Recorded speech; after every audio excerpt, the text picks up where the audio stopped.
मला पण सांगा. बाबा तुम्ही दरवर्षी वारीला जाता ना? हो. अरे मग त्याचीच तर तयारी सुरू आहे ना आता.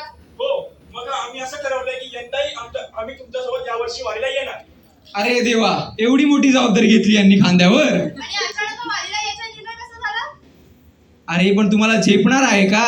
अरे आजकालची मुलं तुम्ही, साधी सर्दी जरी झाली तरी तुम्हाला डॉक्टर लागतो आणि तुम्ही वारीला जाणार म्हणे. हो तेही आहेच. आणि वारीला जाणं म्हणजे जेवढं सोपं वाटतं तेवढं सोपं नाहीये बरं. प्रत्येक वर्षी लाखोंच्या पटीत भक्त वारीमध्ये सामील होतात. अरे उभ्या कोसळत्या पावसात, बेधुंद वाहणाऱ्या वाऱ्यात, सतत रस्त्यात हे सर्व वारकरी आपल्या भक्तीच्या जोरावर विठ्ठलाच्या दारावर उभे ठाकतात. आता हे ऐकल्यानंतरही तुम्हाला जमतंय का नाही तुम्ही ठरवा. हो आहे, आमचा तर पक्का निर्धार झाला आहे. आम्ही तर तुमच्यासोबत यावर्षी वारीला येणारच. बरं बा, आपण सगळेच जाऊ. तुम्ही तुमच्या गप्पा मारा, मी आवरून घेते मग. अरे हा, मी ते ऐकलंय. इकडे सगळे स्त्रिया एकत्र येऊन फुगड्या वगैरे घालतात. आणि मी सोशल मीडियावर कित्येक व्हिडिओ बघितले. तिकडे ते रंगीबेरंगी रांगोळ्या घालतात आणि किती सुंदर ते पणे नृत्य पार पाडतात. किती छान. अरे हो, मी पाहिले ते काय असतं ते? अरे ते घोडसवारून बघू असं गोल गोल फिरत असतो ना ते. अरे त्याला रिंगण म्हणतात. वारीतला तो सोहळा म्हणजे डोळ्यातलं पारडं फेडणारा असतो. शिवाय तो कोणी मामूली घोडास्वार किंवा भगवा नव्हे, तर तो माऊलींच्या मनाचा अश्व भगवी पदका घेऊन धावत जातो. लाखो वारकरी कमालीच्या स्थितीत पादुकांभोवती रिंगण धरतात. रिंगणात वारकरी नाचतात, गातात, खेळतात, नाचवून टाकणारा गजर करतात. अरे या वर्षी वारीला तर मी मज्जा येणार. वा, बरंच काय माहिती तुला वारीबद्दल. म्हणून दे.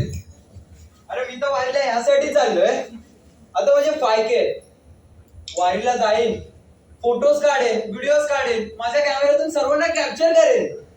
मग बघच माझे काही फायकेचे टँके होतात लगेच.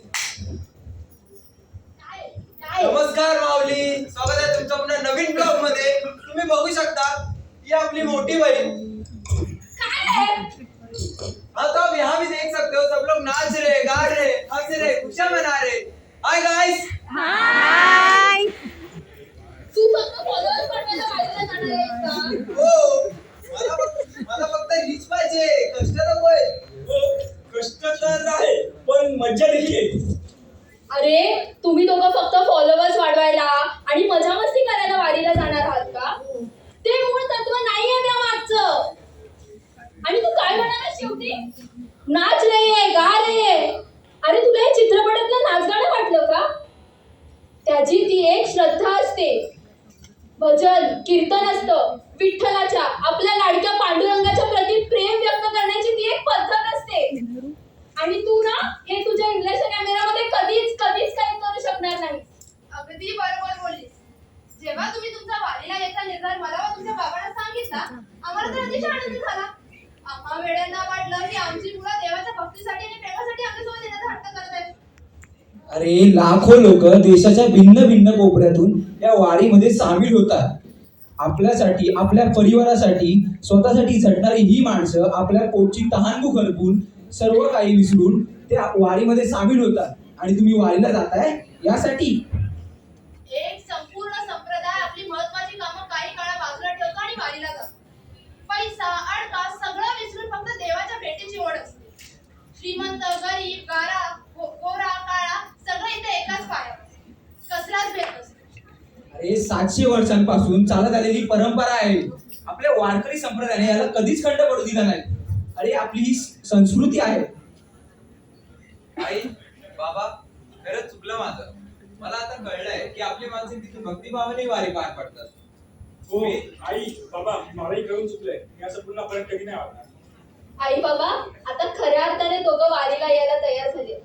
तर जायचं का आपण विठ्ठलाच्या दर्शनाला? चला.